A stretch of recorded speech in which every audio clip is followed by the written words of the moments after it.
This is Barney Cargile with our encouraging word for today on Thursday, July the 9th, and our word for today is access. A young woman who worked at the White House was walking down a corridor with her young son when suddenly he broke away from her.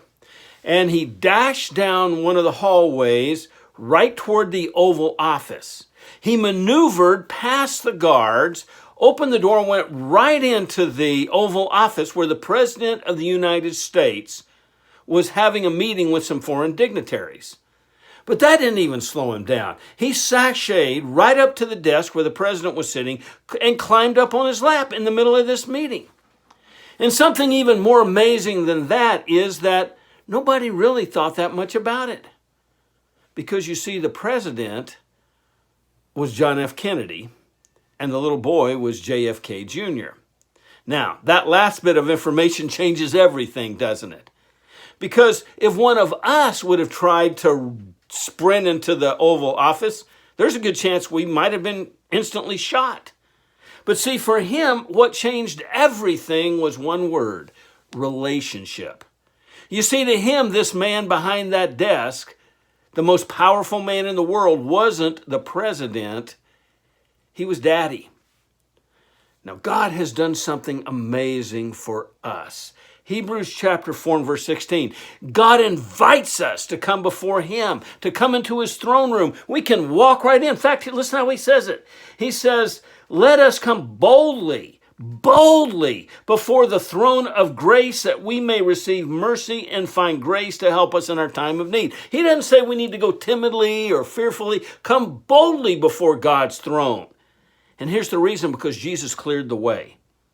You know, a lot of times we think, I'm not worthy of approaching God. I've done too many bad things. But when Jesus died on the cross, Matthew 27 and verse 51 says he tore the curtain, that the curtain in the temple literally, which by the way weighed several tons, was torn into from top to bottom.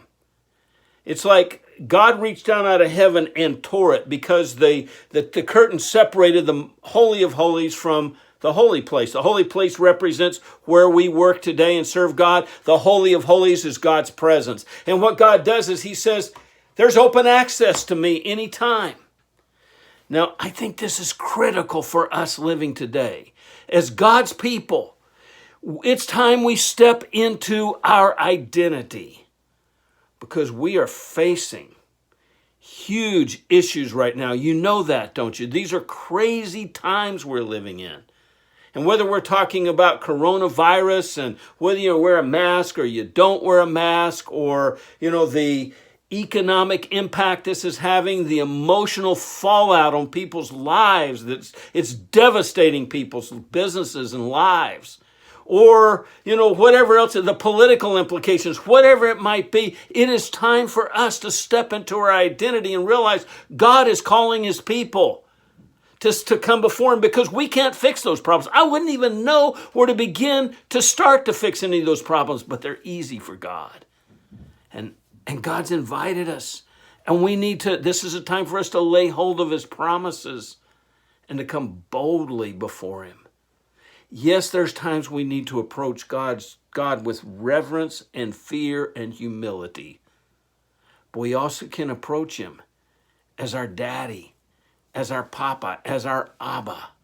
Because just like little JFK Jr., we have access to our Father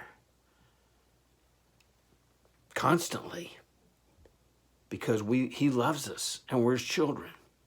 And that is my encouraging word for today.